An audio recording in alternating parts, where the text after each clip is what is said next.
want you to explain it to me. I'm not screen sharing any links. We're not doing any bullshit that you want to do. It's not your show. Phil, I think you thought this is going to be like some like battered wife. Like, yes, let's go. I don't care about I really don't give a shit. I don't care about. Okay. I tried, everyone. Really, I did. That man is not entertaining in any way, shape, or form. I mean, he really did not want to play ball. He did not want to have any fun. He's an idiot. So up next, ladies and gentlemen, if you're not aware, they're going to have It's a Gundam on this Friday. It's a Gundam and PPP.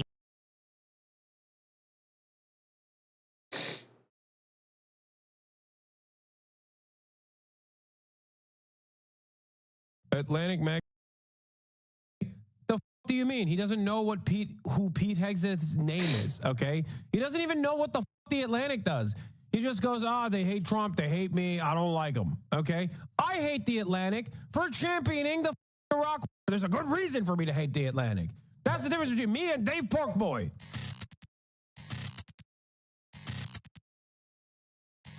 Before we do that, here is, where's Dave Portnoy? Is a question I have to ask perhaps too many times in this administration. And that is what we're going to do. We're going to ask, where is Dave Portnoy? Dave Portnoy had a statement. Yes, we'll do the Philly Defund segment in a second. Dave Porkboy is back and now a formative part of #resistance. I think it's pretty wild that you just found out about the Vox podcast and it was posted in the L3 sub 3 hours ago. Your biggest fans. I like that. That's nice. That's nice that the H3 podcast community is aware of what latest media hits I have before I'm even aware of it. I do too much of it to remember and keep track of it all. And I don't even know if I actually spoke to Vox or if they just like kind of did coverage on me in general. But that's cool. I'm glad that, you know, Ethan's fans are preoccupied with important shit like that. All right, let's listen to Dave Porkboy now. Incoming political rant. If you don't like political rants, keep it moving. I don't blame you. This Houthis signal group chat, the Atlantic controversy. I'll try to catch you up real quick. So basically, the U.S. launched an attack on the Houthis a couple days ago, terrorist group, successful attack, killed a bunch of them, very successful by all nature, opened up like the passageway for ships and cargo ships. No. Like, I hate that this is their commentary now. And it's not very different than what the administration is saying. Like, I can't even get mad at Dave Porkboy for this because this is unironically what the largest political commentator on this platform is saying as well. With the same lack of knowledge and information. And perhaps worse, with the lack of curiosity. Lack of interest in exercising critical thinking. They just go, yeah, it's f***ing awesome. It's totally open now. You know, it's totally open. Have we checked? No. Has commercial shipping lanes been restored? Are ships actually going through the Red Sea? No. But it doesn't matter. No one cares. It's just like a funnel of increasingly stupider people repeating what they kind of heard and just made up as the lies basically devolve and become stupider and stupider. Like, no interest whatsoever. The question I have is this. What happens when another ship gets overtaken, or what happens when most commercial shipping companies still continue not to use the Red Sea because of genuine attacks? Like, what then? Like, months of bombing, just like Operation Prosperity Guardian, you know, the failure of the Brandon administration, right? What happens then? Like, where do we go from here? Does anybody ever call into question that perhaps they were misled? Does anyone ever care about the truth at all? They were being terrorized, so successful attack. Well, comes out after the fact that Jeffrey Goldberg, who's the editor of The Atlantic. The Atlantic is a magazine that basically hates Trump, hates the left, hates people like me. Think Business Insider, think New York Times, think New York Magazine, all the heavy left-leaning media organizations. The Atlantic is one of them. He said hates the left, which is true. The Atlantic does hate the left. Hate them. Trump hates them. They hate me. So the editor, Jeffrey Goldberg, comes out after. He's like, hey, morons, You guys included me on a single group chat with sensitive classified information discussing the Houthis attack before it happened. Pete Hesketh's immediate reaction is like, no, that never happened. We didn't leak any classified information. No classified information in there. And Jeffrey Goldberg released all the text in the Signal group chat, and guess what? It's super sensitive, it's super classified, it's surreal that these guys added Jeffrey Goldberg to this group chat. I mean, they were talking about the attack, leading up to the attack, all the way to a couple hours, when they're gonna do it, the time, the weather, you name it. And if this information somehow got out to the Houthis, and I assume in situations like this, things move at the speed of light, lots of American soldiers could have died, lives in jeopardy. So to me, how? A major How is that possible? glitch in intelligence and just a huge mistake. It looked like Michael Waltz, the national security advisor to the president, added Jeffrey Goldberg to the group chat by accident. JD Vance is in it. It looks like he added him by accident. And listen, we've all texted the wrong person. We've all emailed the wrong person. We've all had somebody who shouldn't be in a group chat in our lives. We are not the Secretary of Defense. We're not the National Security Advisor. We're not the Vice President of the United States. So it's so funny because like this statement is basically what mainstream media is saying as well, for the most part. So when it comes from Dave Porkboy, who is a Trump dick rider, everyone goes, man, he's so brilliant and so open-minded on this stuff. It's crazy. And it's like, dude, you should be ashamed if you are a decorated journalist at like CBS and your attitude is identical to Dave Porkboy, where you're just like, this operation was very successful, but everybody's asking like how we arrived at this failure. If that's the beginning and end of your conversation, and there's no daylight between you and Dave Porkboy in your f***ing analysis, you should just quit your job and start eating pizza instead, okay? Start doing pizza reviews. Let him f***ing be the guy. At least he's more entertaining. You know? He's more entertaining than the people over at regular liberal news outlets. Yeah, I know. We already went through this entire article earlier. yeah, mistakes happen. This one can't. Here's my biggest issue with this. And this is in politics in general. The reaction of like Pete Hesketh and President Trump has been to kind of poo-poo it. Be like, there's no classified information in there. Trump's like, you know, how did Jeffrey Goldberg get in there? Like, did he hack it? Did he get in there? It didn't stay very long. The Atlantic is a horrible organization and a terrible magazine, which they are, and I hate them.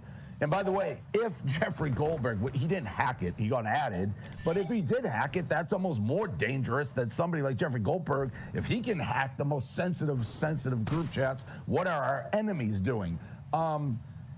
Trump, I get being loyal to your people. I don't like firing people on innocent mistakes that they make, but this, and I've seen a lot of people be like, oh, you're mad about this, but we had a president like Biden with dementia who had the nuclear codes. Yeah, that's exactly it. That's exactly it. That wasn't right then, and this isn't right now. In this new administration, you want to take accountability. Trump, you may love Michael Waltz. You love Pete Hesketh. You may love these guys. Somebody keeps saying Pete Hesketh. I love that. I also additionally love how much motion Dave Porkboy has, because once again, society has completely collapsed. There's no more need for like professionalism or people who know what they're talking about. And a guy that keeps saying Pete Hesketh has like more motion in this admin than anyone else. Where you going, mate? He's like, come on, dude. Heads need to roll. What are we doing?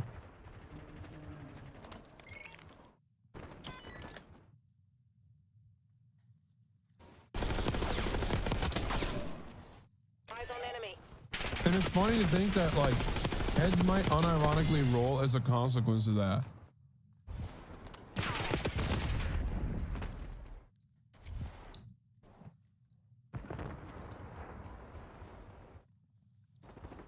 I don't know if it was real, that he was actually asked to be a part of the Department of Commerce, chat. I remember reading something about it, and I thought it was like I thought it was too far-fetched even for this admin, you know what I mean? I didn't really entertain that.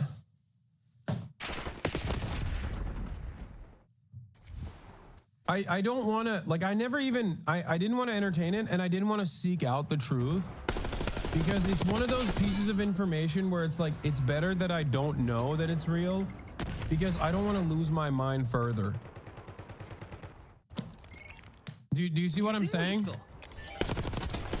Like, it's one of those things where if I understand, if I recognize the truth, like, if there's even a shred of possibility that, like, it might be real, that the Trump administration actually was like, oh, Dave Porkboy, like, you're brilliant, we need you at the Chamber of Commerce or something, like, even if there's like 10% likelihood that it's real, I would perish. So I don't want to, you know, I don't want to think about that. And that's why I never actually investigated it any further. You come across as an annoying liberal for criticizing his pronunciation of Hexeth instead of his analysis. His analysis is dumb. And I'm actually more interested in criticizing dumbass liberal media outlets who have the same exact take as Dave Porkboy. The fuck do you mean? He doesn't know who Pete Hegseth's name is, okay? He doesn't even know what the fuck The Atlantic does. He just goes, they hate Trump, they hate me, I don't like them, okay? I hate The Atlantic for championing the fucking Iraq war. There's a good reason for me to hate The Atlantic. That's the difference between me and Dave Porkboy. I hate Goldberg for being an Israeli occupying force concentration camp guard during the first fucking intifada. There's a good reason. I hate him for championing Mohammed bin Salman and coining the term the charm offensive and sucking him off when he came to the United States of America. That's the difference between me and someone who doesn't know what the fuck they're talking about. There are very good reasons. Also, you're a fucking baboon who doesn't understand that I initially started criticizing Dave Porkboy for not knowing what the fuck he's talking about, and more importantly, drew a much larger, much more consequential point out of this, which is that the media is not covering this issue appropriately and not covering this issue with a degree of priority that plays a higher order on, like, the fact that they fucking killed civilians without any fucking oversight whatsoever just because they felt like it. That is the real story here, beyond the palace intrigue and beyond the incompetence of the fucking administration. So this isn't even about Dave Porkboy, who I don't expect to have serious commentary on this issue. This is more so about liberal media outlets that have the exact same fucking attitude that Dave Porkboy has. A guy who doesn't know how to say the defense secretary's name. Now explain to me how you arrived 17 zip codes away from the fucking point that I was making. The thing is, though, that Dave Portnoy, as ridiculous as about the sound, comes across more relatable to normies than you. 100%, I know that. Are you kidding me? You think I don't know that? I do. I do know that. I know. What difference does it make in this process? But he has to go down. To me, it's Michael Wall. Depends on how you define a normie. No. Dave Portnoy is infinitely more relatable to the average person just by virtue of, like, being a guy who loves pizza and sports, okay? You're insane. Don't even try to provide a counter to that. Okay? Dave Portnoy is infinitely more relatable to the average American than someone like myself. Are you kidding me? I'm not even fucking relatable to, like, well-educated Americans who have been educated into believing that America is the police force and sometimes does a little bit of evil, but, you know, their heart is always in the right place. Like, think about the resistance I get from like even well-educated liberals who are supposed to be aligned with me on values and principles, and then they despise me more so than even guys like Dave Portnoy. I could get along with Dave Portnoy better than half of the fucking liberals. They yell at me all the goddamn time. But once again, I'm not even upset at Dave Porkboy as much as I'm upset at mainstream outlets that have Dave Porkboy's analysis on this issue. He's the one who added him to this conversation. But you can't have the top of the top security people in the United States with the most sensitive information in the world adding random editors of a magazine that hates Trump's guts to a group chat talking about an attack before it happens on a terrorist group. You can't poo-poo it. You can't downplay it. You have to sit up there and be like, holy shit, this is a fuck up of epic proportions. There will be accountability. Have you ever spoken to Arian Foster? Yes. I've been on PFD's pod. And also, I was just texting PFD this morning. I will get to the bottom of this. And frankly, I think I don't like calling for people's heads. Michael Waltz, it seems like you're the guy who... I'm semi-liberal and I don't despise you, lol. I watch you almost daily. If you're semi-liberal in the sense that you're like more leaning Republican, it's understandable that you don't despise me. If you are semi-liberal in the sense that you're like left but center-left adjacent, then you're probably in the I despise Hassan category firmly. In my experience, the people that hate me the most are fucking neo-Nazis. And then after the neo-Nazis, if there was a ranking of order, like who hates me the most, after neo-Nazis, I would place like online libtards in the second, you know, in the second category of like people who have the most smoke for me. You know, like people who love NATO, people who are diehard loyal fans of third-way neoliberalism. People like that, like lib fanatics. Drama slop tubers is the number 2 one, obviously, but like drama, and number 3 basically is on board. And then it's conservatives and stuff. Like it's not even a question. Smug educated neolibs are the worst. Yeah, smug educated neolibs. Dan Pfeiffer fans, you guys are so funny because Dan Pfeiffer doesn't hate me. That's not even the case. No, I'm talking about a very specific group of people. Dan Pfeiffer doesn't hate me. Pod Johns don't hate me at all. I go to the places where liberals are at, and most of them, if they're open-minded and charitable, will develop a decent understanding. I'm talking about like the fucking Sex Pestiny fans and the Ethan fans. Like those are the motherfuckers who you spread lies and hate. You're cancerous. It's people like this. Yeah.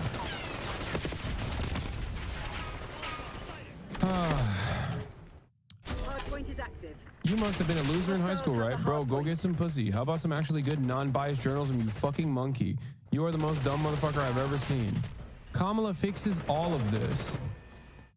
It's guys like this that have been watching and has never stopped hating. Like just... I love that I pulled one out of the dark. I didn't even pull it out of the dark. He just revealed himself immediately. I was like, I'm talking about a specific type of person who just is a bot, okay? They hate the Republicans for their cultish thinking. They hate the Republicans because Republicans operate like a cult. They hate the Republicans because Republicans don't care about the truth. Things that they would understand I talk about on a daily basis if they had the capacity to not be a fucking bot. But then they turn around and operate in the exact same way that the Republicans do, but for like the K-Hive or whatever. The type of person that doesn't understand that the Associated Press, CNN, New York Times, and every other news outlet also has political biases baked deep into their coverage, their editorial teams especially. The type of person who thinks, no, those guys are just only telling the truth and nothing but the truth. The type of person who thinks, no, the Democrats know better. And then when the Democrats fail, they think the Democratic Party cannot fail on their own virtues. They can only be made to fail. It is us, the voters, who failed the Democratic Party. It is us who did not do the true neoliberalism. It hasn't been tried yet.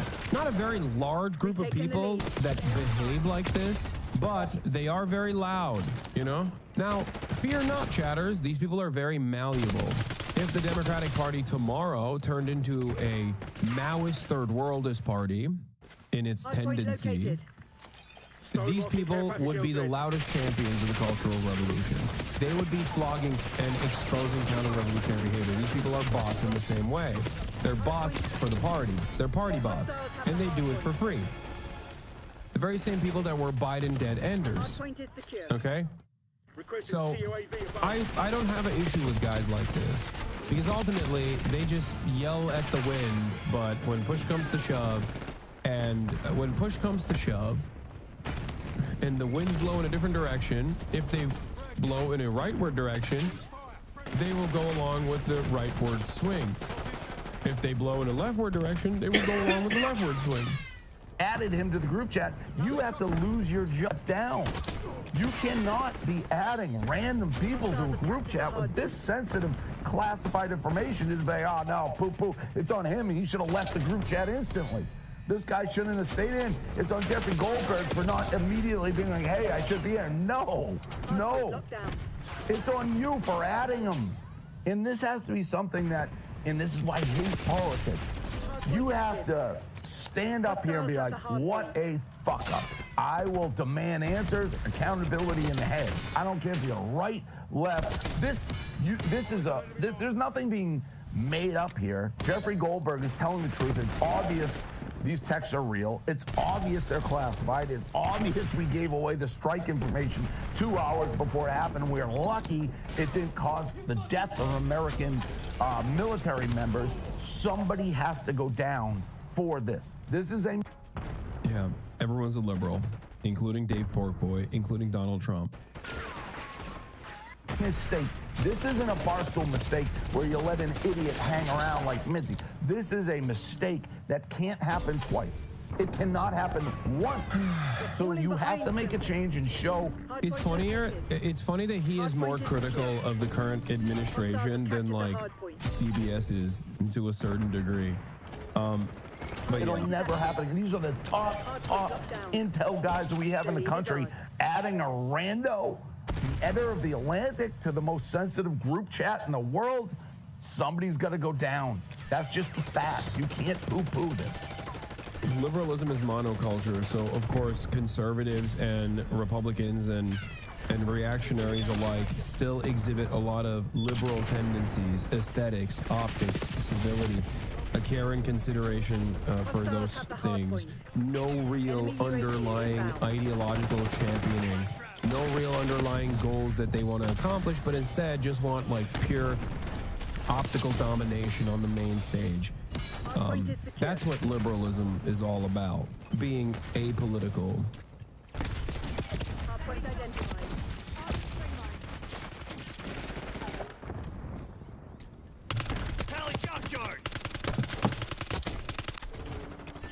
Hardpoint active. Hostiles have captured the hardpoint. Hardpoint locked down.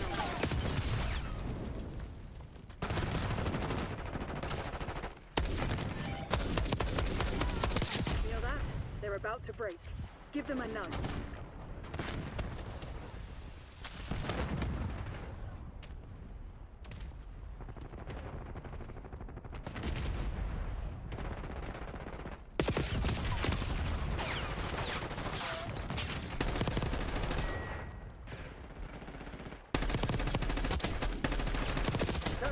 Over the course of the past 24 hours, the administration has been trying just about every single excuse they could develop or every single distraction they could think of to get out from under this obvious, like, I mean, it is impossible to imagine that there is anyone who takes national security seriously, even those like myself, who do not believe that we should be bombing the poorest country on earth. But no one can look at what just happened, or I should say happened over the couple of weeks ago, with the top national security experts. I mean, let's not say experts. The most powerful national security people in the country. They are clearly not experts here.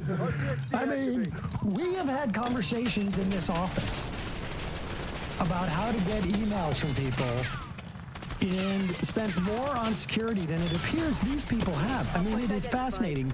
And I'm saying this, you know, of course we knew about this story yesterday, but from what The Atlantic had revealed of this conversation, Jeffrey Goldberg was holding stuff back. And again, like, I think you could stay on that group chat and then hold stuff back until you kicked off it. Or you can leave that group chat and reveal the stuff. But there's an inconsistency there. But putting that aside, because all of these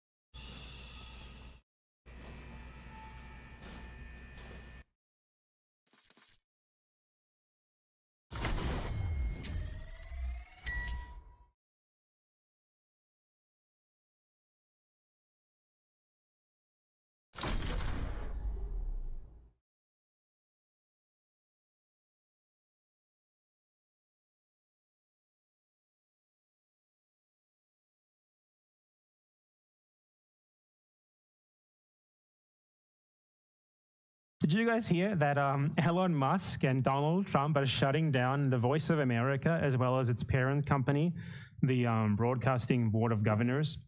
And this also means that they are getting rid of Radio Free Asia, Radio Free Europe, Radio Liberty, basically the entire like American state media propaganda apparatus, aside from like NPR. And they're probably going to get NPR next. But I think NPR is moderately self-funding, so maybe not. I think it's a bit more complicated. But the like direct US state propaganda outlets are getting...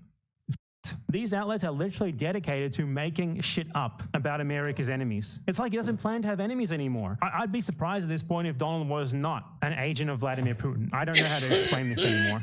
It's just so blatant.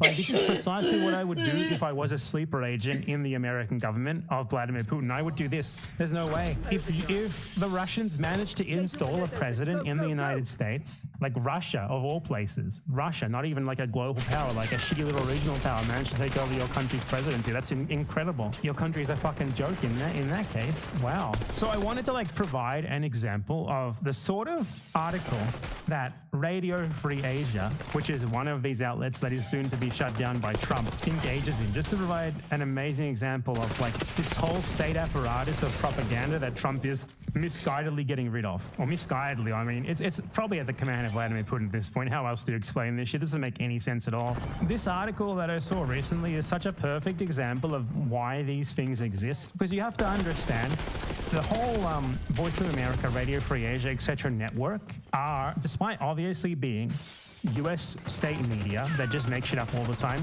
they're nonetheless cited and taken seriously by people who need, like other journalists as well, who need someone who just makes shit up that they can cite as if it's real. So like they create a fake story and then it spreads to like all the supposedly legitimate news outlets, and then it just starts getting repeated as if it's true. So we're going to check out the evidence provided for a recent article, which I believe actually came out after Trump announced the dismantling of this entire network.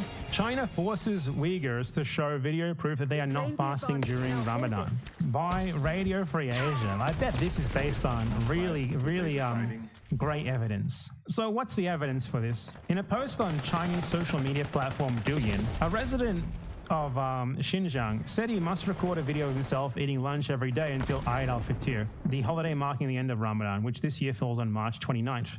He said he must then send the video to the village cadre responsible for overseeing people living in the community, adding that he's been doing this to stay out of trouble. So where is this video? Apparently this guy's just like openly talking about this on a public Chinese social media. Where is the video?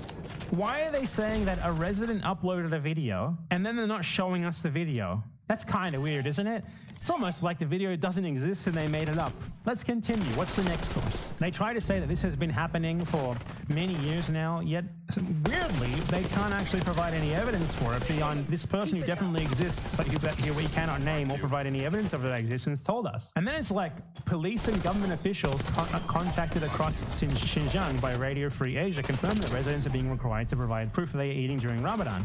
A police officer said residents there, including Uyghur police, did not have permission to fast during Ramadan. We implemented a system in which residents need to send us video proof that they are not fasting during Ramadan. I have residents who send their proof to me. Okay, so it's like, you expect us to believe you just phoned a random police station who said, hello, can you please confirm that you are doing the bad thing? And the police officers in this state that, by the way, is constantly claimed and has mass political repression, where like people are not allowed to talk about certain things constantly. He's just like, yes, we are doing the bad thing. Would you like any more details about the bad thing? Perhaps I could tell you precisely how and why we're doing the bad thing. By the way, I love doing bad, evil things. This is hilarious. And it's never anyone named, never any evidence that these conversations happen. Not even like fake uploaded like phone calls like Israel did with Hamas in Gaza, for example. Just this. Then we go, a staff member of a government office who declined to be identified so he could speak freely. How convenient. Said that submitting videos as proof that Uyghurs are not fasting have been implemented countrywide. Amazing. This guy definitely said that. And then we have another staff member said that in addition to the video requirement of proof of eating, authorities are planning a collective feast for the general public to ensure that Uyghurs are eating during the day. to disrupt the activities of people who secretly fast, we are planning to organize collective eating activities. It's like they called them and they're like, hello, are you genociding the Uyghurs? And they're like, yes, we are genociding them. We are killing them. We are putting them in the ovens. And you're supposed to believe it. You'd think if there was a collective eating activity, a collective feast in the general public, there would be some video of this or something. I mean, if there was a video of it, I guarantee you it would be like a video of them breaking their fast, and it would be presented as if it was them like having their fast, like breaking their fast at night.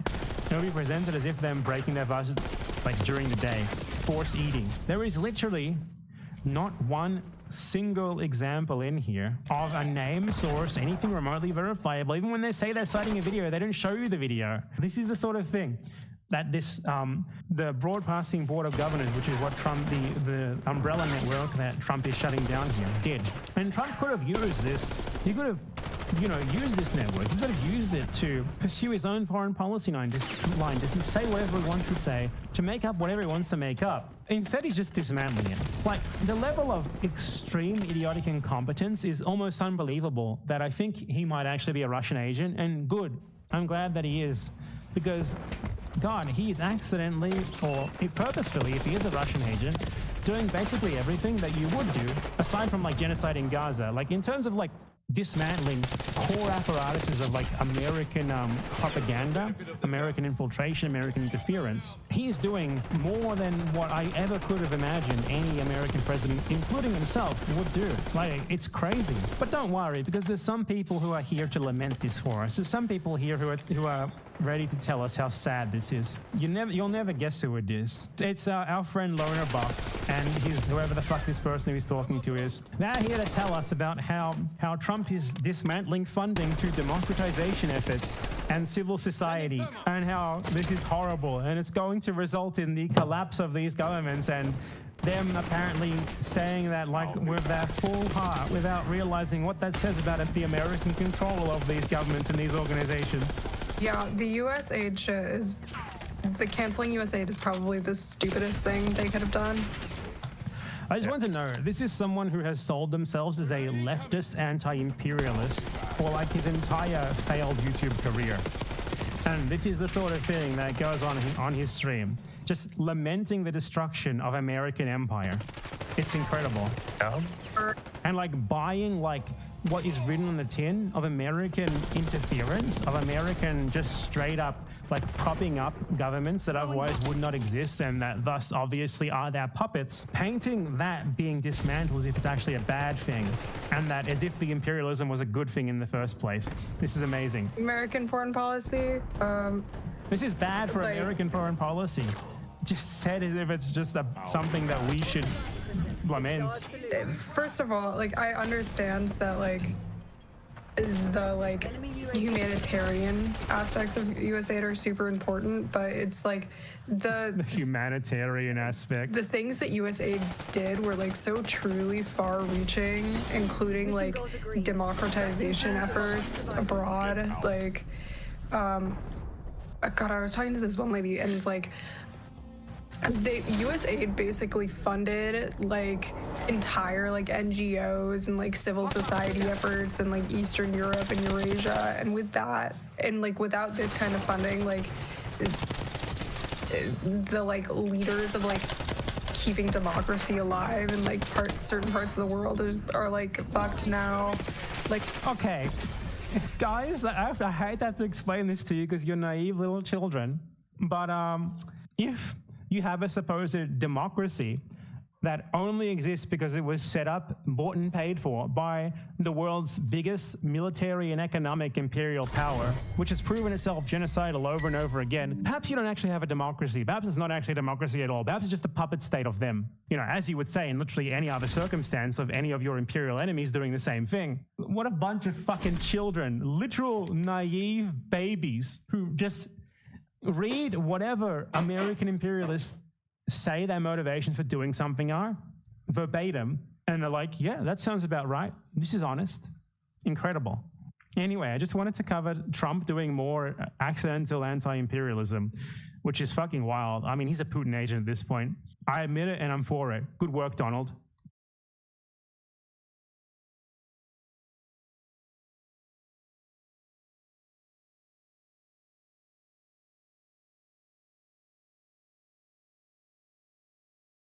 You might have heard about all of the Trump deportations to El Salvador, and now he's threatening to imprison American citizens in El Salvador as well, which very interesting. But it is a reason to talk about why this entire system even exists in El Salvador. So basically, El Salvador has a president who, since gaining power, has basically dismantled any potential of the state to challenge his rule. And his whole platform is that he rounds up random guys, not even only men, women too, old ladies too sometimes, we'll get to that in a second, on the street and puts them in prison. Literally just random people. They have no opportunity to defend themselves. There's no due process. There's nothing like that.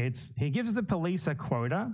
Like every like regional, like local police unit has a quota of arrests they have to make every day. They imprison random people. And this has been going on for years now, to the point where they no longer have enough random people to imprison, and now they are imprisoning like the grandmas of the random people and stuff like that. And obviously Trump and like a lot of moronic foreigners think this is cool and awesome. And now El Salvador's main export is going to be using their random prisons where, you know, shithole prisons where you basically get thrown into and tortured for as long as they want you to, with no idea of what you're in for, when you're getting out, or anything like that. They're exporting that for the use of other countries. So initially they claimed that this was to solve the gang problem. Bukele's thing, the president of El Salvador, Nayib Bukele, who disgracefully is of Palestinian ancestry, his entire thing was to like, I'm gonna build these massive mega prisons, and I'm going to send out the cops to arrest any random person who I see with tattoos that they at all think are gang tattoos.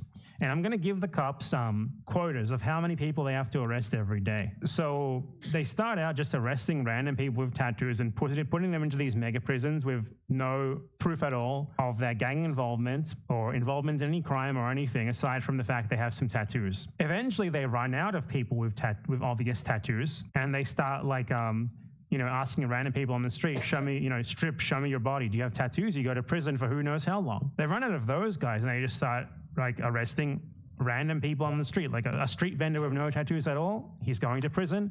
He's disappeared. No one knows if he's ever going to get out or what's happening to him. He never had a trial, so it's random. They ran out of guys like that, and they start arresting like random school teachers and stuff. And there is a pro Bukele documentary about this, which is actually extremely good to watch to get a handle on how this shit works, because in spite of it trying to be pro Bukele, it's very much anti him by accident, because it just interviews random people and they show what they say, and you can't really whitewash it. Like there are ex-cops from El Salvador who have come out and talked about this stuff. Like they said, they give us quotas. If we want to get paid, we don't want to get fired, we have to arrest random guys. Like this documentary here, this is like extremely by accident anti-Bukele, anti this system. But all the comments are about how awesome this is. So this guy is a former cop who talks about like the quota system that they put on them. Dared to denounce. Marvin has I guarantee you this is 3 months old. This guy's probably in prison by now. Worked as a police officer for almost 20 years. He is now denouncing arbitrary arrests allegedly due to quotas imposed by the government, which demanded 1,000 arrests a day throughout the country. Marvin shows us an exclusive document. Nosotros podemos ver acá este cuadro. Aquí tenemos delegación San Salvador con 40 detenidos por día. San Marcos con 20, la delegación de Soyapango con 40, es mucho, porque total 175. To motivate their troops, the authorities used blackmail. If the targets were not met, the police officers were not allowed to go home to see their families. So they end up arresting anyone. Muchos de esos no eran de pandillas. I just want to note, this documentary is framed as extremely pro-Bukele, and this is still the sort of stuff that it includes. Llegó un momento que los pandilleros no estaban en la calle. Bueno, nosotros vemos acá a jóvenes que están trabajando. Aquí ustedes pueden ver un joven que está preparando ahí un pan. Pues venía la patrulla, lo intervenía él, se lo llevaban para la delegación y allá le decían que iba a quedar detenido con el régimen. Marvin resigned 3 years ago. Disgusted by these practices, he joined a union that denounces the excesses of the police. What a great car. It's the most Latin American car I've ever seen. Well, okay, they're definitely not driving it, but they should. El deseo de que la policía actúe de manera... So they literally have a clip here where they were doing like a ride along with the cops to do like a puff piece for them. And the cops, needing to meet their quota for the week, find like a random like 50-year-old school teacher lady and accuse her of being a member of like one of these gangs. This operation for these soldiers. Cuando en realidad están decididos a morir, como dicen, To suspect. Ya varias, ya. Ni sabemos cuántas ya. So in this situation, there's two people who are shown in this house. One of them is like a man. The other one is like a 30-year-old man, maybe. The other one's like a 50-year-old woman. And it's like, which one of them do you think is getting arrested here? The answer will shock you.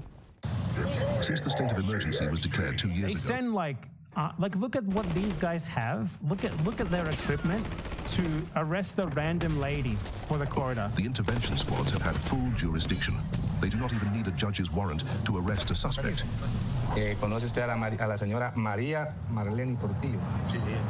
Ella es su mamá. Trabajando, ahorita viene de camino. Sí, él está bien. Ella anda los papeles y todo. This is the woman they're looking for, one of the town's school teachers. Buenas. Bueno, entonces fíjese de que le vamos a pedir de favor que nos acompañe aquí al puesto que está aquí para aclarar esta situación. y que cuál es la situación, porque ayer vinieron y ya me revisaron todo también porque yo había ido a trabajar. The police are no longer obliged to explain the real reasons for her arrest. Again, I want to emphasize, this documentary is framed as extremely pro the El Salvador dictatorship. And this is still how it is. Es un trámite como gratuito. Así que nos acompañe aquí en el puesto de servicio. So they lied to her saying that it's just an administrative procedure. Gracias por su colaboración. Obviously, if it was administrative procedure, she wouldn't have to go with them. She's under arrest. They'd never tell her that. So they get to the station, and the camera crew films them accidentally admitting that they actually have nothing on her, and they're just doing it for the sake of it.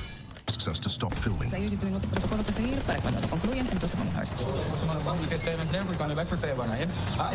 One of the officers noticed inconsistencies in the suspect's file.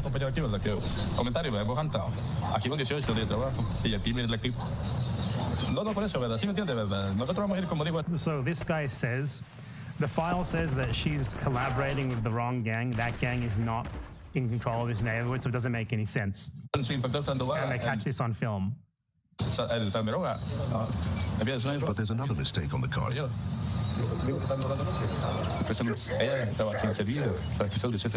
And it also says that she's a shopkeeper when she's a teacher. So it's just, they just straight up made shit up, basically. Tuviera que comienza ya. Sí, pero eso usted no. No, por eso vengo saliendo ya. Por eso llévela para acá. And then the response to this one cop who's like, this is completely wrong, is we've arrested her, you know, we have a quota, we're going to continue, we got her. But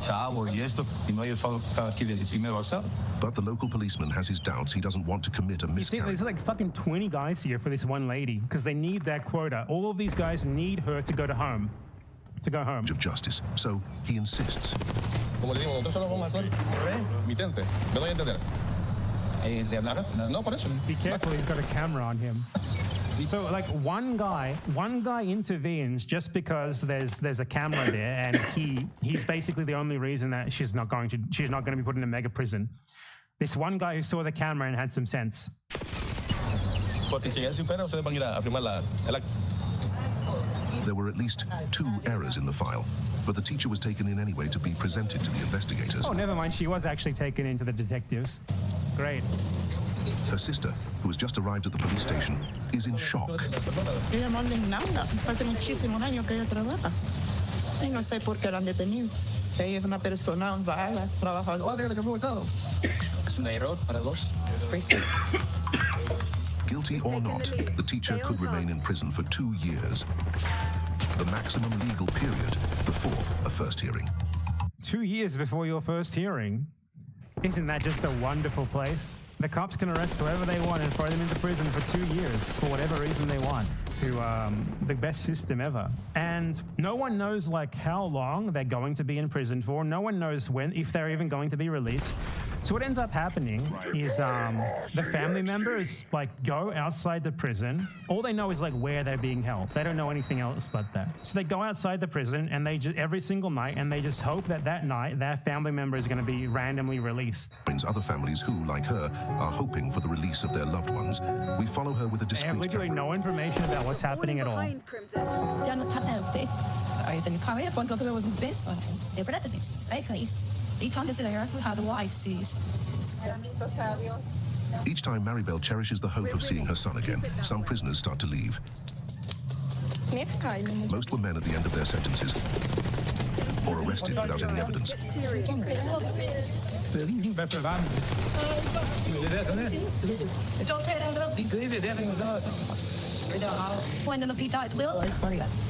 Just one note as well, obviously this regime can only exist because of the US in the first place. Qué barbaridad. ¿Qué pandillero va a ser él? ¿Qué va a ser el señor? ¿Qué pandillero va a ser? A policeman comes out of the station and calls out the names of the other men who are about to be released. Pablo Alexander Sosa, José Carlos Peña, Tito Raimundo Rodríguez, Juan Carlos. In total, 15 are released this evening, but no joy for Maribel. Why to be for? Why to be for? No. So, this is basically the system that Trump is trying to take advantage of. This is like the only thing that El Salvador is known for now, aside from their abortive effort to implement Bitcoin as the national currency. Haven't heard about anything about that since. I wonder why. It might have been an abortive attempt. But this is the system that a lot of right-wingers praise, and this is the system that they're basically selling. Do you see these people who we throw into prison for 2 years without even a hearing, with no evidence of any guilt or anything, just because the cops have to meet a quota, into a prison with horrible, terrible conditions where everyone is beaten up and tortured? Don't you just want your guys to be, your criminals to be, or random people you're deporting to be in this prison as well? Well, pay us money and we'll build prisons to put your guys in as well. Like El Salvador is like a prison colony now, basically, for its own people and for foreigners. And yeah, there's a little taste of that reality. And even if you're a foreigner, you should not go to El Salvador, because there's nothing stopping them from doing the same thing to you.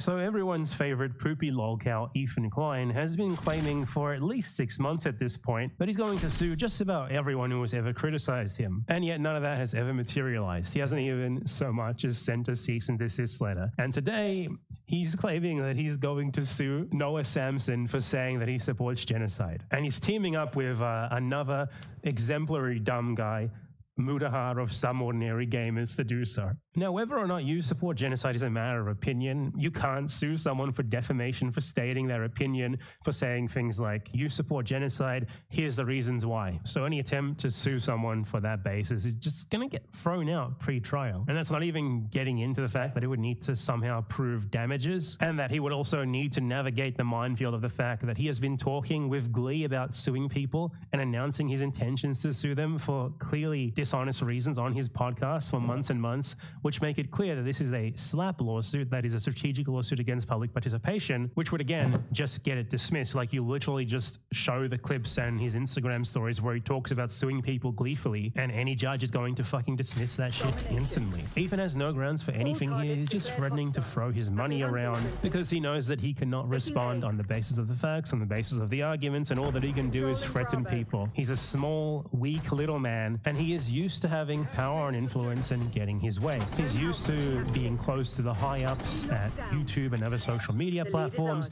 He's used to being able to communicate them via a direct line and get the people banned who he wants to be banned and get the videos deleted that he wants to be deleted. But no one's answering his calls anymore. You see, even those people can recognize that he has been on a ridiculous crash out, that he's insane, and they don't pay him any mind, they don't give him any attention. And that hurts him. The fact that he can't just point at someone and get them banned for criticizing him as he's used to doing, that pains him so fucking much, because it's basically the only power that he's ever had in his life has been that. And his replacement for that is these empty lawsuit threats and these random threats at other stuff as well that never materialize into anything. He's been threatening so many people with lawsuits for so long at this point without even so much sending a powerless cease and desist letter that it's honestly just funny. And he's not going to do anything here either. And even if he tried, it would just get fucking thrown out pre-trial, and he would end up having to pay his opponent's expenses. And I mean, his lawyers know that as well. I guarantee you, his lawyers are like, at this point, sort of worried about the ethical issues in continuing to represent him, because they surely know that there's no basis at all to any of the stuff that he wants them to do. And them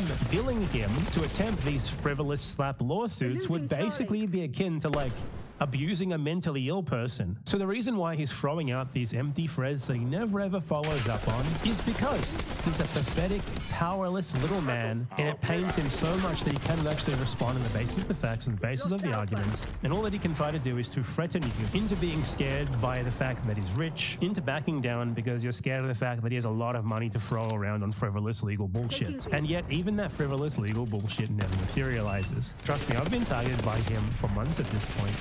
And his fans cannot do shit. If they can't do it to me, they can't do it to you either. This is a broken man, used to getting his way, used to having proximity to power. Everything is crashing down for him. The divorce is coming soon. The lawsuits are never happening, and even if they did happen, they'd just be dismissed and he would end up having to pay some big fat compensation. Anyone who's still his fan right now, honestly, I don't even know how to explain that. It's like the content nuke is going to destroy Hassan Piker. It didn't do shit. It did nothing. He's like, I'm going to sue Reddit, I'm going to sue subreddits, I'm going to sue people for criticizing me. He hasn't even tried. He hasn't even sent a legal letter or anything yet. There was another one recently where he said that he was going to release like secret logs that will get me put into prison. He never did that, did he? That was like 2 weeks ago at this point. Never materialized. He makes empty threats because he knows he has no power, and he knows that whatever little audience he has that remains are too fucking stupid to question this stuff. The ones who still remain are the diehards, or the ones who honestly, I'm not even sure that they pay attention to what he's saying, because if they did, I don't quite understand how any like normal human being could tune into the shit show that is his podcast and actually enjoy themselves. In short, this is a small, pathetic little man who is completely and totally powerless, and you shouldn't let him bully you into submission. That is, if he even tries, because at this point, all of his threats, which aren't even very threatening in the first place, are just totally empty. He doesn't do fucking shit. He's never going to do shit. If he doesn't do shit to me, he's not going to do shit to anyone else. But if he does, don't worry. You will have my support. You will have the support of many other creators. We will be happy to help fundraise for your legal fees, just so that we can see his ridiculous bullshit get thrown out by a slap motion, and his position as the new Christian solidified until the end of time. Like, what a fucking loser, man. Jesus Christ.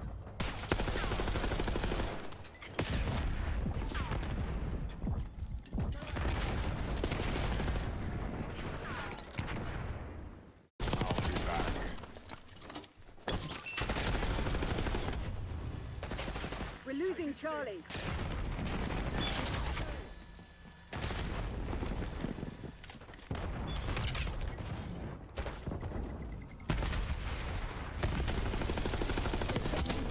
Asshole. We've lost Charlie. Locking down this location. Charlie secured. Losing B. Available for tasking.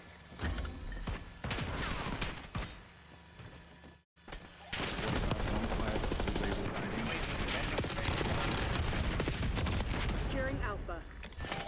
Losing Bravo.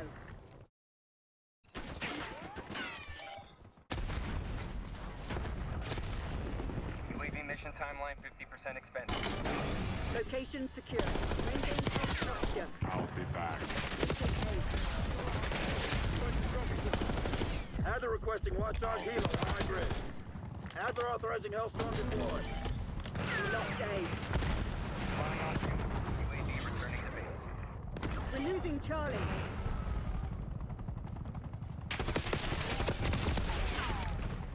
Tech off. Get an A-bomb strike on my beacon.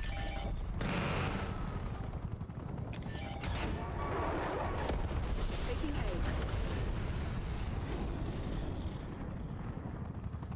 Securing Zone A.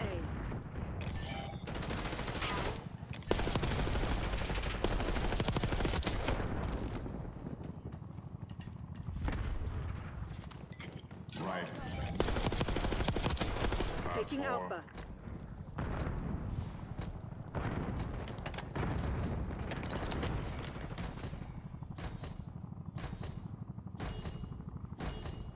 All locations secured. Hold your positions.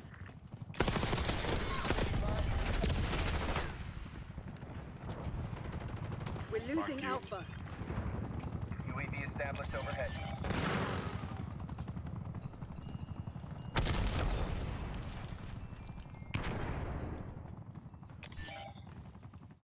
Lost Alpha.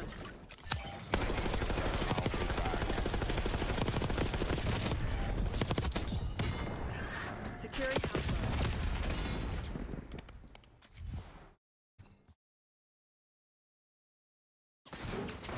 Mission timeline expired. UAV. Losing B.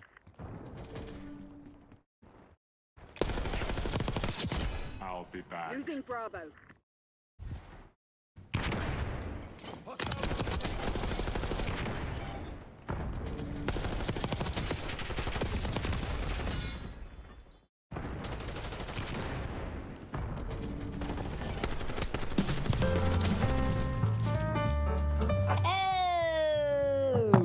Generally speaking, Generally speaking, adult baby.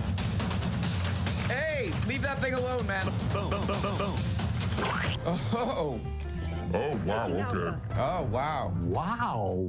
That's a robot from China. And judging by that video, people are beating up these robots. The AI robot takeover has already begun, and people are not having it in China. So they're giving them one of these. Hey, whoa! That thing didn't do anything to you, man. Give him a break. I can't really... I can't really tell if this is real or not, but it is in a tweet. So it must be real. We'll be right back. It does not apply. Like, it really doesn't work.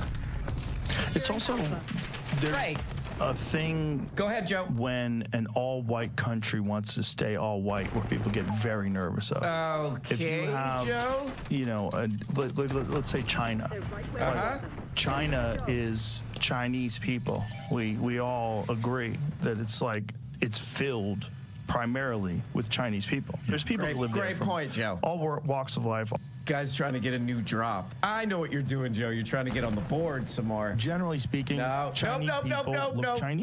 You know, you get up to about the 1960s, 1970s. No, I did not. And you know, you can look it up. This isn't like a conspiracy theory. It's the first things that come up on Google if you look it up. Okay, I'll check it out. You know, Ireland is on track to be minority Irish by like 2070 or something like that. And it's like, I don't like that.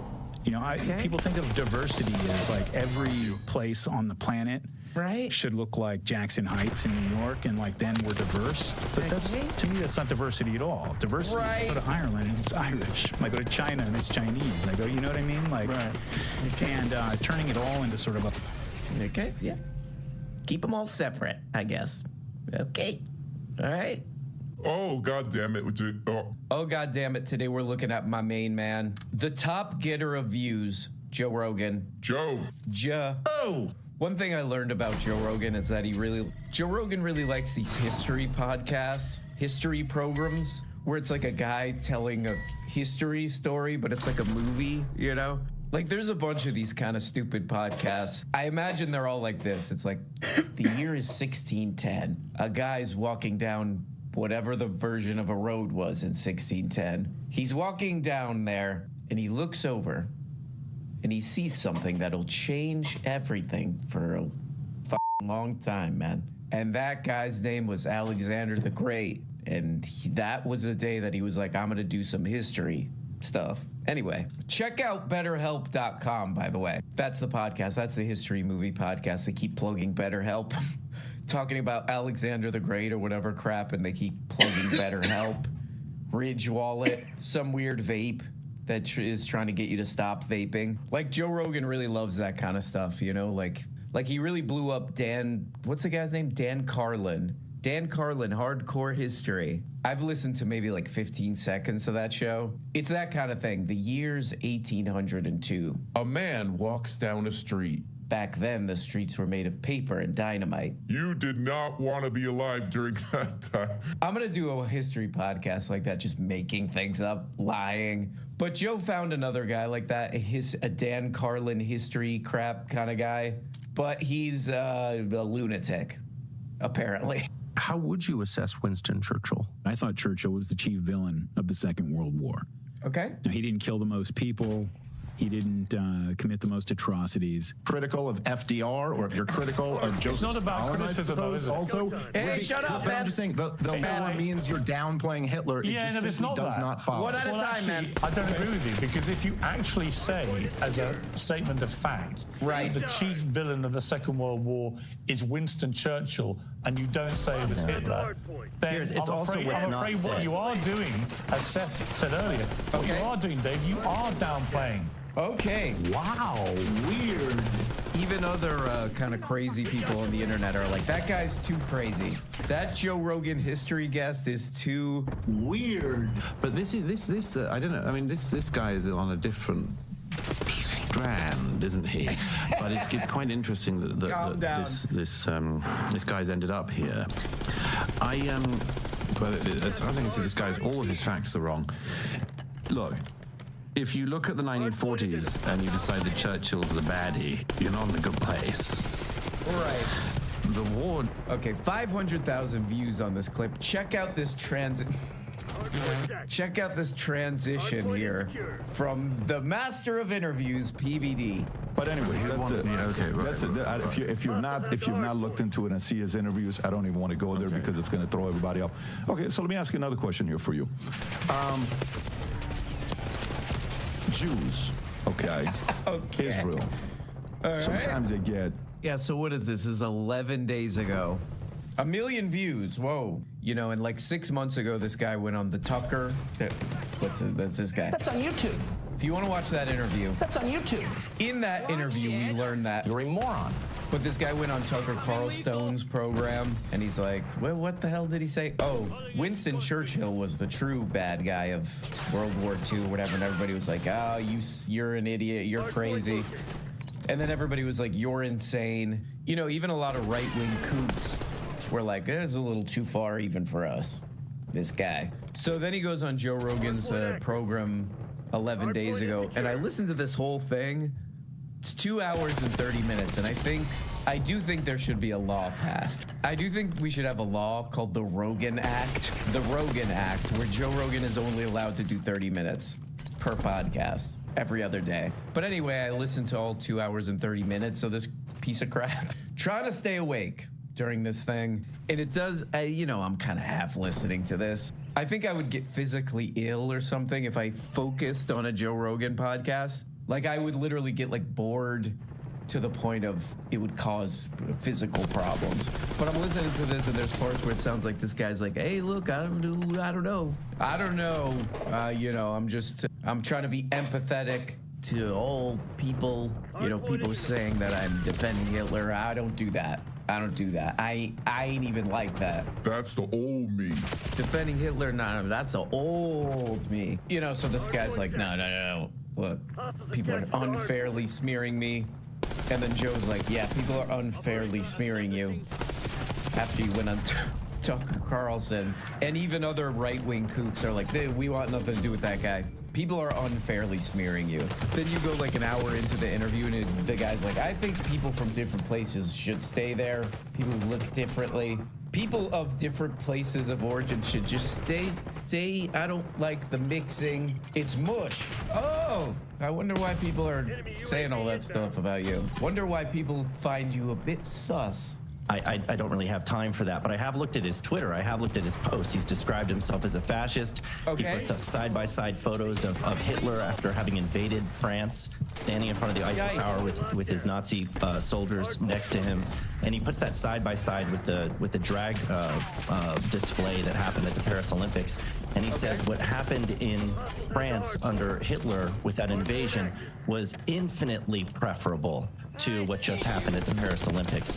Okay, what the hell does Joe have to say about all this? Just listen to this.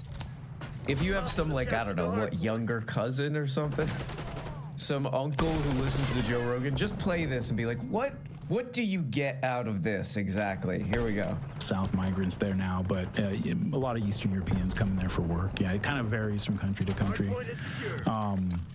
It's interesting because I do agree that it's cool that you go to places and they're uniquely, like, I love Scotland. You go to Scotland, it's uniquely Scottish. You go to places, you get to take part in their way of life, like to see the world through their culture and the way they view things. It's interesting.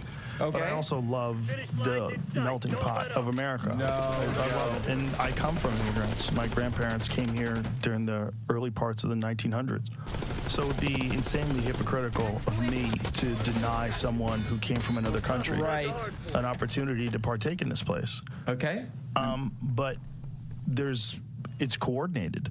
And I think that they're doing it in America for a lot of bizarre reasons that you could attribute to trying to stack states and trying to overwhelm Democratic voter registration in swing states. Okay, great. So I guess that's what happened with both mine and Joe's, whatever, great-great-grandfather or whatever.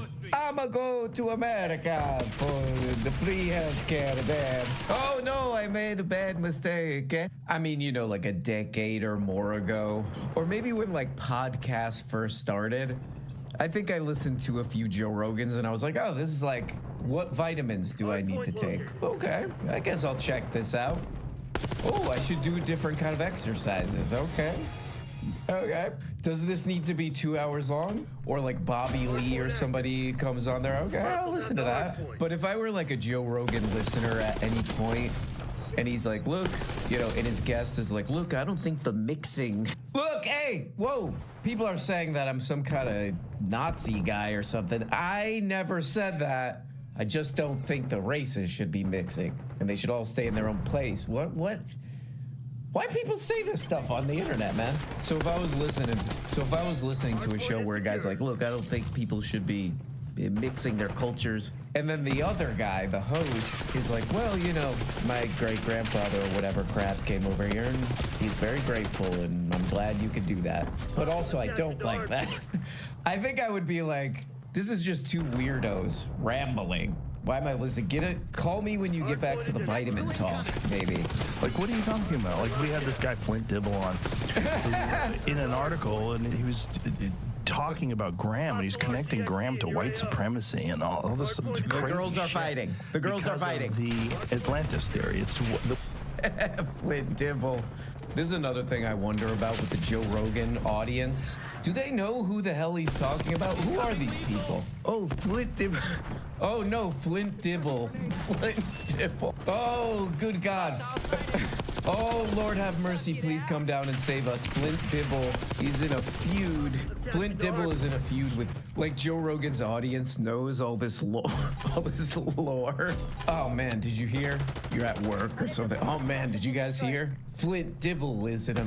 I can't say Flint Dibble. Flint Dibble is in a massive feud with Baron von Butterscotch. These are just like celebrities that Joe Rogan created, and now they're all like at war with each other. I like that. Oh, Flint Dibble tried to kick Ari Shaffir's ass, and then the World War II revisionist guy tried to kick Flint Dibble's ass also. It's gross. It's beyond lazy. It's not lazy. It's really cheap. I am not, cheap Joe. insults, and it's also from academia, which is so disappointing. Yes. Academia has been so captured by this mind virus of leftism that it's just absolutely. It's so bizarre to watch the brightest minds, the people disgusting. That we lean on for rational, reasonable thinking and understanding of the world. We lean on the experts. Absolutely. And when they're calling someone a white supremacist for talking about an advanced society that lived in Africa. There's a lot of ways that you can put your... Okay, wait, hold on. I think this could happen if anybody out there is some kind of a content pervert uploading crap. Maybe somebody will find this or whatever. Be careful. Be careful because if you upload too much stuff, it all might start merging together and not make sense. I think that's what's happening to Joe here. I feel like Joe got mixed up here because he's talking about one of our national treasures, Flint Dibble. I don't even know who that is. It's a guy who he has on who wears a hat, I think. He's an archaeologist. He thinks he's Indiana Jones or something. I don't know. But Joe Rogan's like, man, this guy Flint Dibble, he's really going off on this other idiot who I had on my show. And this is why academia is falling apart, because what was it again? The guy wanted to find Atlantis? That's the problem with far left Marxist academia, they're always trying to, what the hell was I talking about? Oh yeah, find Atlantis? What do you think of that, guest? And then the guest is like, absolutely, Joe. Let me look at the views here. Oh, absolutely, Joe. Honestly, though, I feel bad giving Joe a hard time sometimes. He really is. I mean, he's a kind of interesting story where, you know, he's just some guy on some dumb TV show. You know, what's my next career move gonna be? Maybe I'll upload stuff. Maybe I'll upload some crap. I don't know. How much do mics cost? Distract them, but destroy society with them. It's Yuri Bezmenov's prediction from 1984. Who? It's like you could pass that off as a ridiculous conspiracy theory if it wasn't totally accurate. There's been subversion, and that maybe our universities have been overrun for years with both funding, which we know is true, particularly from China. Okay, this is a thing that I've been seeing with Joe for the past couple of years. As a Joe fan, as a Joe super fan, watching all, you know, bazillion hours of his show, he's like fascinated by this guy. What is the goddamn stupid guy's name? Yuri Bezmenov. It's kind of a reveal. It's kind of Joe like tipping his hand because it's like we all of us do this. You know, we need to stop doing this, I guess, but all of us do this where we like see something.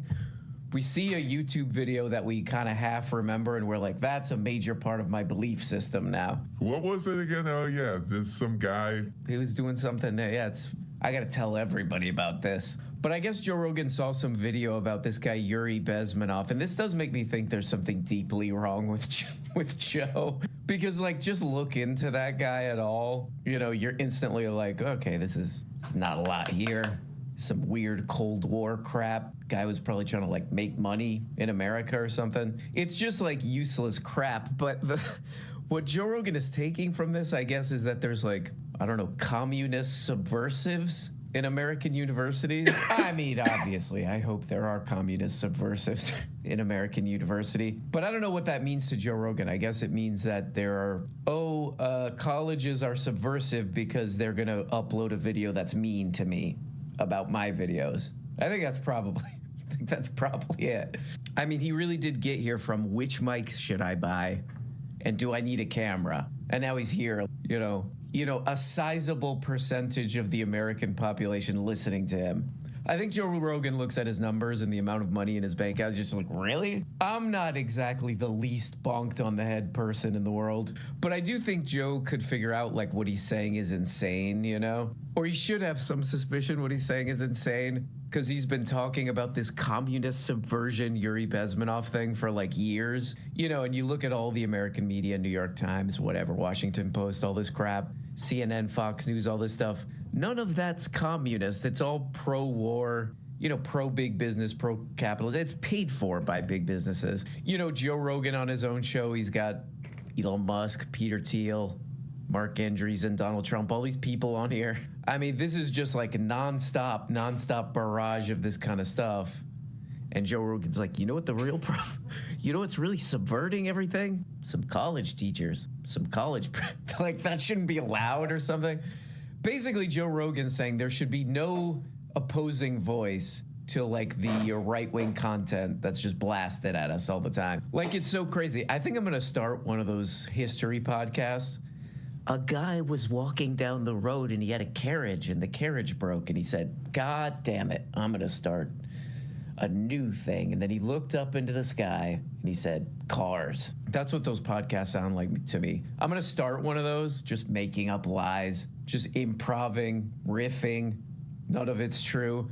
Just so that maybe it gets to Joe so I could go on his show and just be like, Joe, do you really believe this college subversion, they're trying to subvert America thing? Do you really believe that? These colleges that are owned and paid for by demented billionaires, do you really believe this idea that you saw in a YouTube video, Joe? What is the deal with you, Joe? There's that question about, there's two options about life in the universe, that either we're alone or that we're not, and both are equally terrifying. Right. Oh, good God. I feel like it's the same when it comes to Western anti-Westernism. Okay. And you say, either we're doing it to ourselves or we're not. Right. And both are equally terrifying. Yeah. You know, yeah, I do kind of like, my instinct is like, Joe's just some like goofy guy who rented some mics, and now he's here. He rented some mics, and he somehow got Bobby Lee, you know, for a couple hours, and now he's here. But it is weird hearing this sound. Oh, the I don't know who wants to hear this besides like people who are really losing their mind on the internet. Oh, it's all this anti-Westernism. I don't know, what the hell does that mean? What the hell are you talking about? You know, like, be more specific as to what you're talking about. Is this Flint Dibble related? What the hell did Flint say this time? Flint better cut the crap or he's gonna get one of these. Huh? The left is upset that this guy is uncovering fraud and waste. I am, yeah. And so in order to stop that, you must light cars on fire and put swastikas on them. Because he's a Nazi. Because he said, my heart goes out to you. Even though there's countless You gotta let this go, Joe. Joe, you gotta let this go, man. If you're in that position, if you've got this heritage coming in, just be careful with where you put your hands. Don't. Okay.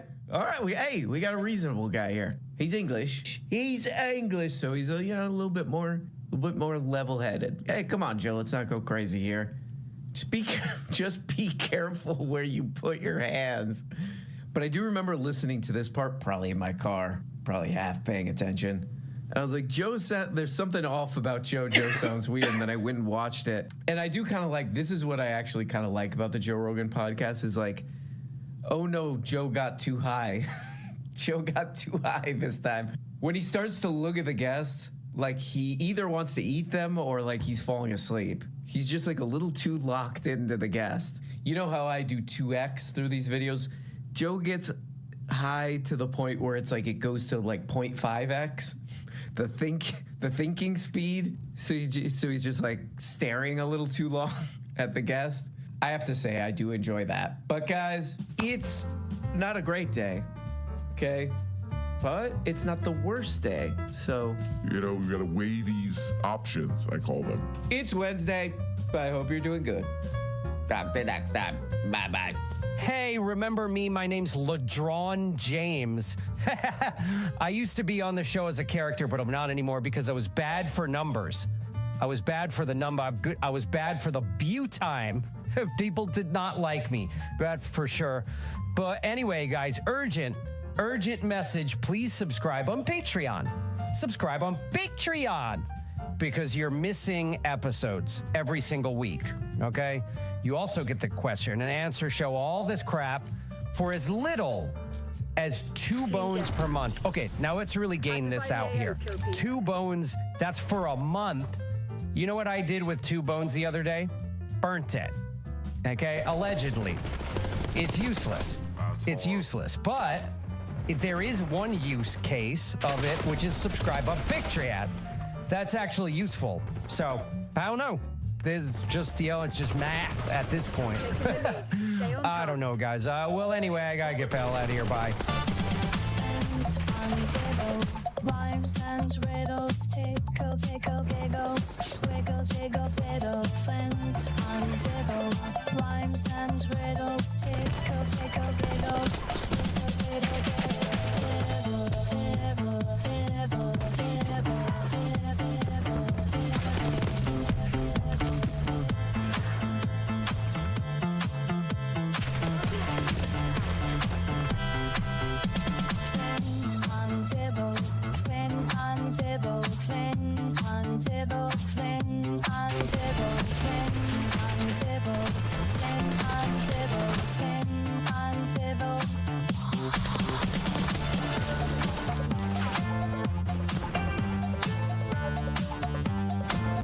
We got a Philip DeFranco mention.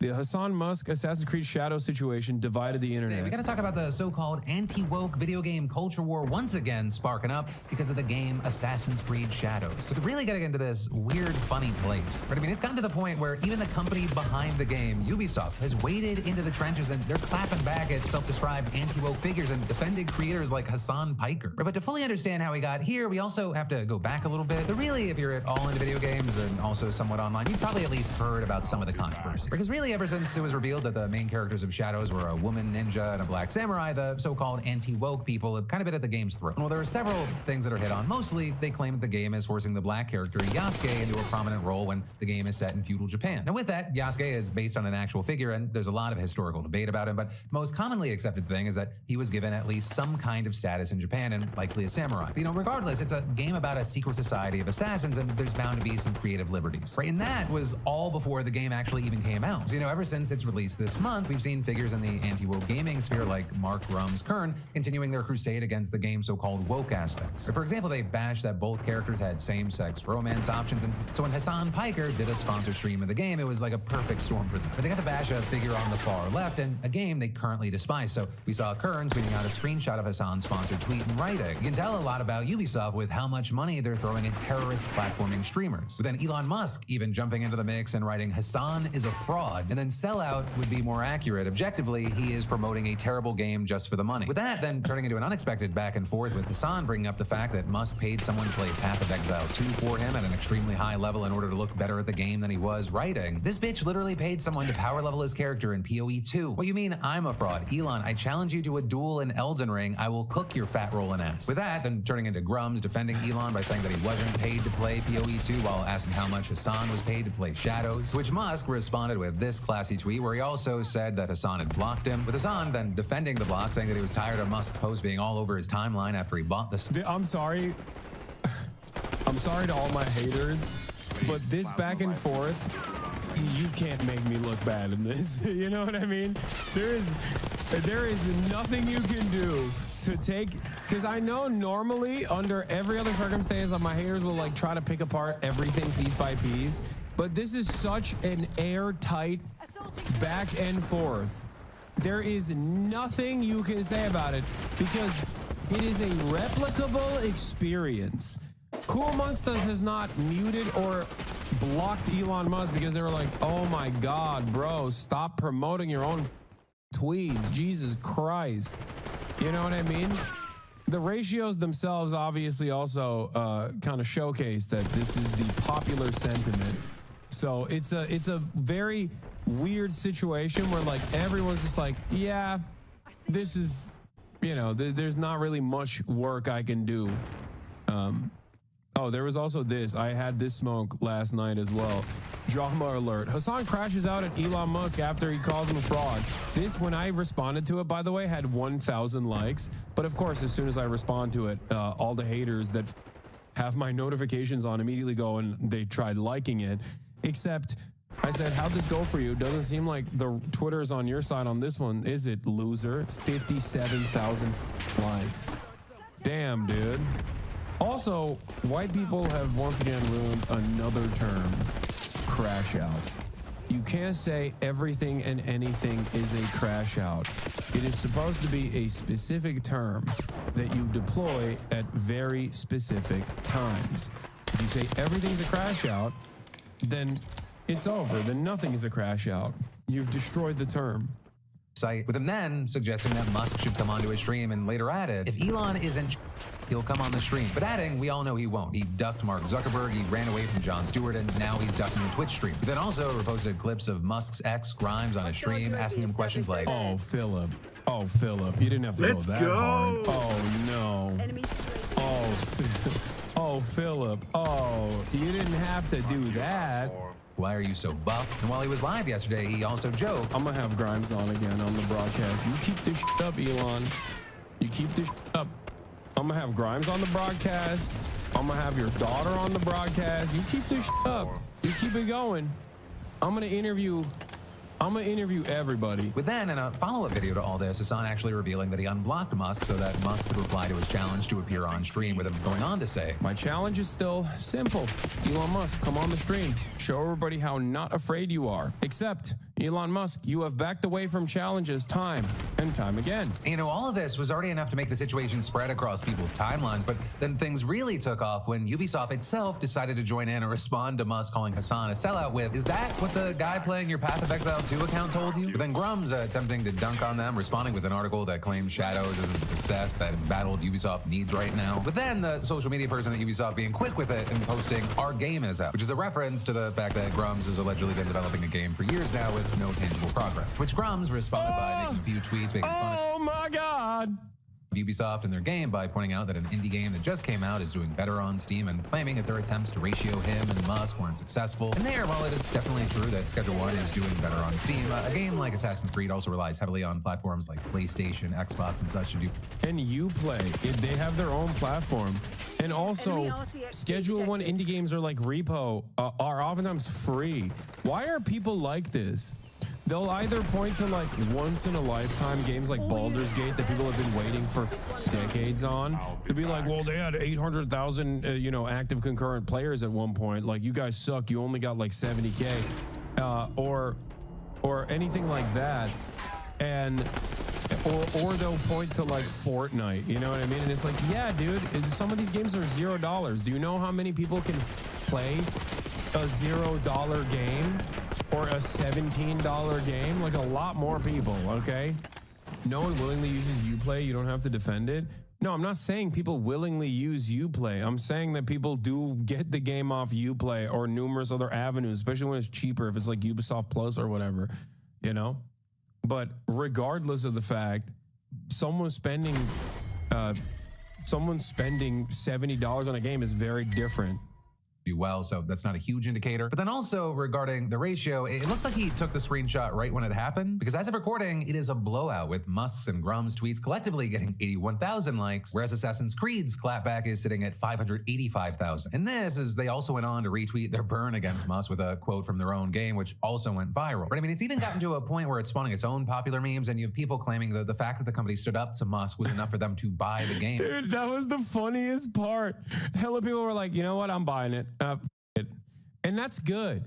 It's good for two reasons, okay? I'm not saying this as someone who did a hashtag ad for Ubisoft, and holy shit, they should be celebrating me and the social media manager for literally getting them a unlimited amount of organic advertisement. It is crazy, okay? But the reason why I celebrate it is because I think people are sick and tired of these losers. I think this was a cathartic moment for a lot of people where these losers have been so loud on the timeline, like constantly chirping, like, oh my God, don't play this game. Don't, like, they have become significantly worse than the SJWs, because at least the SJWs are like advocating for, advocating for empathy. They get annoying. Radlibs are annoying. That much is true. But at least they're like annoying in the direction of things that people agree with. Radlibs make agreeable positions annoying and unagreeable. These guys, on the other hand, make unagreeable positions impossible to contend with. Like, no one wants to hear from them. No one wants to hear from Radlibs, but they still kind of agree. They're like, yeah, don't be racist. That's up. These guys are like, you have to be racist. You have to be racist. Why are you not racist? I'm racist. Everyone around me is racist. And I'm also a pervert. I'm a pervert. I'm the biggest pervert of all time. You don't understand. I need to be able to jerk off to every character. This is my only thing that I care about.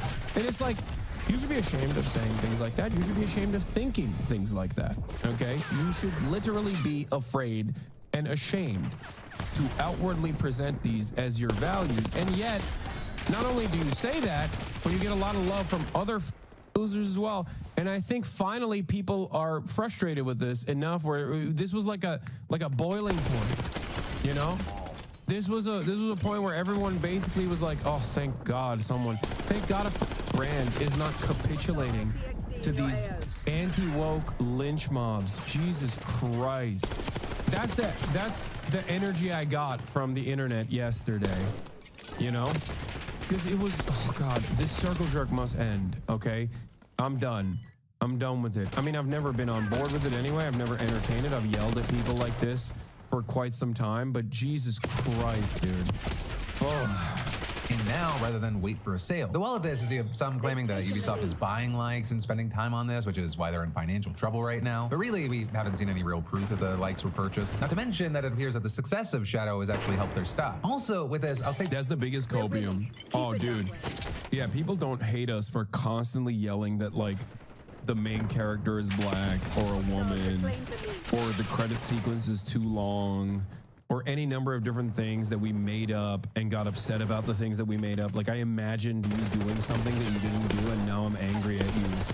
Like, all this stuff, all this, like, girlfriend behavior, okay? Like, in my dream, I dreamed that you were cheating on me, and now it's your fault. Like, that's basically how Grums operates, or a lot of what these, like, right-wing accounts do is basically, I imagine that, you know, Japanese people are very frustrated with Assassin's Creed, and I'm not going to check, and it doesn't matter because other people who are also collectively hallucinating this false reality are also mad at you for said false reality that doesn't exist in the real world.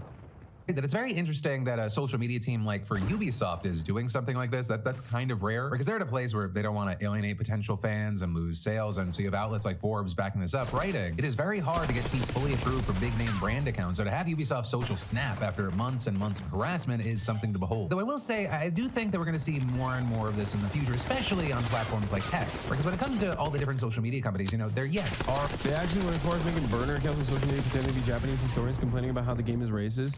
Yeah, no, there are a lot of those guys, like the right-wing foreigners in Japan account. They're a serious issue, and they do have the tendency to, like, get right-wing Japanese accounts to actually get on board with this messaging too, because they're all hogs. So our hogs are actually dominating their hog brain, we're giving them brain rot too. It becomes a whole problem. There are a lot of similarities, but also depending on certain platforms, things thrive more than in other places. And so, you know, when it comes to X, I guess the primary currencies, I would call it, would be clapbacks and dunking on, right? X, Twitter, so much of it is essentially just people fighting. And so seemingly more and more people want brands to step up. Or when they get hit, they don't want some lawyer speak professional statement. Yes. They'd rather the brand respond, sounds like you're bitch made. Now, obviously not all brands. You know, for now, we'll have to wait to see if the will never make them happy sort of mindset is what continues to grow, or if this is more of an outlier situation. But then next up from that in the news, we got to talk about yeah, Ubisoft promoting Assassin's Creed Shadows here in Japan in Chinese. No, I'm not joking. This guy is supposed to be Japanese, by the way. He's the white guy who LARPs as a Japanese guy. Here is Hideki Kamiya, chief game designer, Devil May Cry, Bayonetta. Someone goes, "Oh no, why you, Hideki? I respected you. Take some balls and defend your land, dude. What the f? Can't you see the agenda behind this? It's clear as day. Don't be a traitor to your own beautiful culture." To which he responded with, "It seems insects have even created poetry. What a remarkable evolution." Which is awesome. How do you not feel embarrassed to write this, man? How do you not feel embarrassed to write this? A lot of people, by the way, this is why I say everyone's a liberal, because what these guys are doing is no different than the well-established radlib narratives in the past of, you know, people wearing kimonos, okay? This was a big point of contention. My culture is not your costume. This is what a lot of radlibs would get upset about in the 2016 era, in the heyday of, like, BuzzFeed and whatnot. They'd be like, "Oh, you're wearing a kimono. You're not. It's not cultural appreciation. It's cultural appropriation. What's the line? What's the boundary? Nobody cares. Cultural appropriation discourse, right?" Ironically enough, this is why I say everyone's a liberal at the end of the day, because these guys are also doing, why don't you care about the cultural appropriation, but like in a right-wing fashion, okay? That's what this is. That's exactly what this is. Don't lie, communists got very mad about that too. Dog, I don't care what other people got mad at. Are you stupid? You're here, you're listening to me, you're listening to a person who has never been on board with that and has constantly attacked other people saying, oh, this is impossible, this is unacceptable. Like, why are you coming in here and yelling at me when I'm the one making the point that this is a stupid thing, and literally used to make that point even back then, and everyone would yell at me about it. Perhaps not everyone is monolithic in their understanding of the world. You say it's all libs? Yes, rad libs. Communists, in air quotes, that present themselves as caring about this kind of thing from this diluted perspective is a rad lib. That's it. Liberals. I call conservatives liberals, right-wingers liberals, even Nazis liberals as well. So this is the reason why I'm saying liberals, rad libs in particular. You are wrong on this one. No, I'm not. And you have no solution, you have no counterexample, and you have no retort. That's why you said you are wrong on this one and shut the up. Okay, I'm not wrong on this one, because guess what? Lo and behold, I remember this because I used to wear a kimono, and people who were super woke in my audience would get mad at me for it. So then I went in and I did a little bit of research, and I found out that Japanese people actually not only not give a shit that people wear kimonos in the Western world, but they love it. And as a matter of fact, kimonos becoming like a prominent fixture in Western fashion revitalized the Kyoto kimono industry. So no, they love that shit. And Japanese people in general, when it comes to Ghost of Tsushima or games like this, actually like it. And I know that they like it because I have similar experiences. This is the same dynamic for Mexicans, okay? Ask a Mexican person how they feel about like Mexican representation, no matter how racially charged it looks, and they will tell you how much they love that okay? It's the Speedy Gonzalez dynamic, okay? They'll be like, oh, Mexico mission, awesome, it's great. Same with Turkish. What about the Fez though? Yeah, I think it's dope. I think it's funny. I think it's hilarious. Now, of course, this doesn't mean that like every Mexican person is fond of this kind of representation. No one is a monolith, except Emilia Perez. Yeah, Emilia Perez is beyond.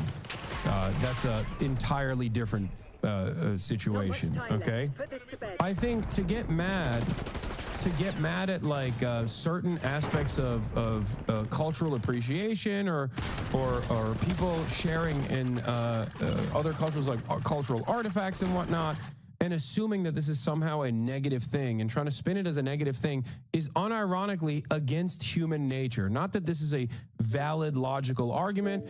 Obviously, human nature is not a valid logical argument, but like it feels as though you are denying humanity and centuries of back and forth trade, commerce, wars, and how cultures have evolved throughout time. It's stupid.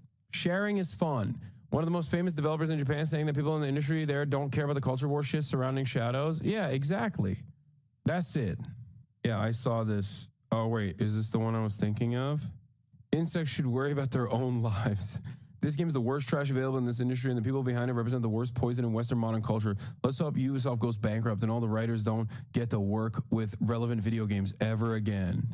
All because he said, I felt bad that it was being criticized so much, but I'm glad that it seems to be doing well in both sales and reviews. Assassin's Creed Shadows originally surpasses 2 million players. Steam's maximum concurrent users also surpassed previous titles. In the UK, it has been reported that packaged version sales are the highest this year. Gamergate bros are so stupid. They're dumb. The game is either good or it's bad. That's it. And when a game is well established to be good, ironically enough, these guys either quiet down or act like they never actually railed against it at all. Or if there was too much criticism ahead of time, like with Shadows, they can't even admit that the game is actually well received and will turn around and and still act like, no, you don't understand. Everybody hates this. Everybody hates this. I promise you, please don't play the game. I work for a Chinese dev and they're scared to death of the gooners. We're consistently trying to tell them that shying away from engaging on social will give them room to plant themselves in our community. Yeah. It's funny because I've repeated this dynamic quite a bit. I've told you guys before. I've talked about this before. The developers that make these games hate these losers that create fake outrage and with that have no interest whatsoever in actually ever playing the game, and try to make others feel shame for enjoying the things that they're making. Developers put their entire lives into this product, okay? Why in the ever-loving would they ever appreciate these losers who constantly besmirch every other game franchise and every other developer? Because they understand that they're inevitably going to come for them too. Anyway.